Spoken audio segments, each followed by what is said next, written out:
ជីវិតកើតស្លាប់ចាប់យកសេចក្តីតើមានខាតអ្វីក្នុងនៃជីវិតកើតមកទទេទៅទទេពិតទុកព្រោះតែគិតប្រកាន់ហួងហែង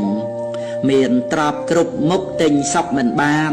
មកពីសន្តានមិនបានកោតក្រែងការពិតក្នុងលោកព្រះពុទ្ធសម្ដែងខ្វះការកោតក្រែងគោរពសិក្សាជីវិតអត់គូមិនមែនអត់ថ្លៃតម្លៃជីវិតពិតមានខ្លឹមសារសច្ចៈខន្តីកតញ្ញុតាជីវិតថ្លៃថ្លាដោយសារគុណធម៌យើងថាគេថោកក៏យើងមិនថ្លៃថាគេចង្រៃក៏យើងមិនល្អថាគេខ្មៅក៏យើងមិនសអាក្រក់ឬល្អនៅត្រង់ប្រព្រឹត្តឃើញគេបានយោះរស់ប្រសើរសពបើយើងកើតទុកមុខមកពីគិតបើសពស្រួលស្រស់ក៏ព្រោះគំនិតតែយើងគួរគិតគំនិតមួយណា